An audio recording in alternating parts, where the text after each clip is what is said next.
2 বছর ধরে ডান দিক থেকে এই রোগটা এলো, পরবর্তীকালে দেখা গেল বাম দিকে চলে গেল, তাদের ক্ষেত্রে কিন্তু লাইকোপোডিয়ামটা যাবে। লাইকোপোডিয়ামের সব থেকে আরেকটি বড় সিমটম হলো সেইটা বিকেল 4টে থেকে এই রোগগুলো আসবে। যে কোনো রোগ, হয়তো রুগীটার জ্বর আসছে কিংবা প্রচুর পরিমাণে কাশি হচ্ছে, কাশির সঙ্গে হয়তো হালকা কফ উঠছে, মানে মিউকাস উঠছে, discharge of mucus in any কক, ঠিক আছে। এবার এই ক্ষেত্রে কিন্তু লাইকোপোডিয়াম যাবে। টাইমটা হলো বিকেল 4টে থেকে 5টার মধ্যে এবং সন্ধ্যা 7টা 8টা পর্যন্ত প্রায় ম্যাক্সিমাম থাকে এই রোগটার লক্ষণ। এবার লিভারের ফিরে আসি। লাইকোপোডিয়াম কিন্তু খুবই গুরুত্বপূর্ণ লিভার ফাঙ্গাল। অনেকের লিভারে চর্বি জমে যায়। অ্যাকচুয়ালি আমরা যদি লিভার চর্বি মাথায় আসে তখন নাক্সভোমের কথা মাথায় আসে। আমাদের ব্রায়োনিয়া লিভারের খুব গুরুত্বপূর্ণ ঔষধ। লিভারে ফোঁড়া হলে, লিভার পচে গেলে ব্রায়োনিয়া চলে।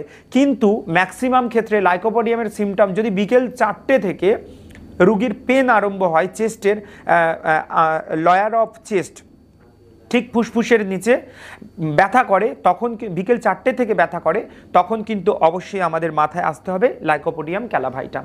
লাইকোপোডিয়ামের আরেকটি সবথেকে বড় গুরুত্বপূর্ণ লক্ষণ হলো লাইকোপোডিয়াম সবসময় সদ্যজাত বাচ্চা জন্মালো তাদের থেকে 10 বছর পর্যন্ত এদের কিন্তু লাইকোপোডিয়াম খুব তাড়াতাড়ি কাজ করে। যেমন ধরুন 30 CH দিতে পারেন, 12 CH দিতে পারেন, কিংবা তার নিচেও যদি আপনি দিতে পারেন 6 CH দিতে পারেন। এইগুলো খাওয়ালে কিন্তু বাচ্চাদের খুব তাড়াতাড়ি ডিজিজ রিকভারি হয়। আবার কি হয়, এই 10 বছর থেকে 30 বছর পর্যন্ত গ্যাপ দিন, অর্থাৎ 10 থেকে 30 বছর পর্যন্ত কোনো মানুষকে আপনি কোনো রুগীকে আপনি লাইকোপোডিয়াম দেবেন না। কেন না, মাহাত্ম্য হ্যানিম্যান তিনি তার মানে লাইকোপোডিয়াম রিসার্চ চলাকালীন তিনি বলে গেছেন যে লাইকোপোডিয়াম সবসময় বৃদ্ধদের কাজে লাগে এবং যুবকদের কাজে লাগে এবং কম বয়সে মানে সদ্যজাত শিশুদের কাজে লাগে। অর্থাৎ মধ্যিখানের যে বয়সটা তাদের কিন্তু লাইকোপোডিয়াম দেওয়া যায় না। হ্যাঁ, কিছু কিছু ক্ষেত্রে, যেমন টিউবারকুলোসিস, কিছু টিবি রোগে দেখা যায় কবের সঙ্গে পোকা বেরোচ্ছে কিংবা কবের সঙ্গে এত দুর্গন্ধ বেরোচ্ছে যেটা মানে পাশের লোক নিতে পারছে না। আমার একটা টিবি পেশেন্ট এলো এবং টিবি পেশেন্টের যে শ্বাস প্রশ্বাস, সেই শ্বাস প্রশ্বাসে অতি তীক্ষ্ণ একটা স্মেল আসছে, বাজে একটা স্মেল আসছে, পচনশীল, এবং সেই স্মেলটা যদি আমার নাকে আসছে কিংবা পাশাপাশি রুগীদের ক্ষেত্রে যাচ্ছে, এই স্মেলের জন্য কিন্তু লাইকোপোডিয়াম দেওয়া যায় কেবলমাত্র যুবকদের ক্ষেত্রে।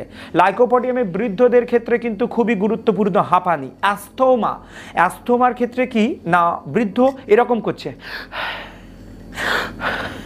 এই যে মধ্যিখানে 2 সেকেন্ড গ্যাপ, এই 1-2 সেকেন্ড প্রায় গ্যাপ দিচ্ছে। যখন অ্যাসমাতে 2 সেকেন্ড গ্যাপ যাবে তখন কিন্তু আমরা সব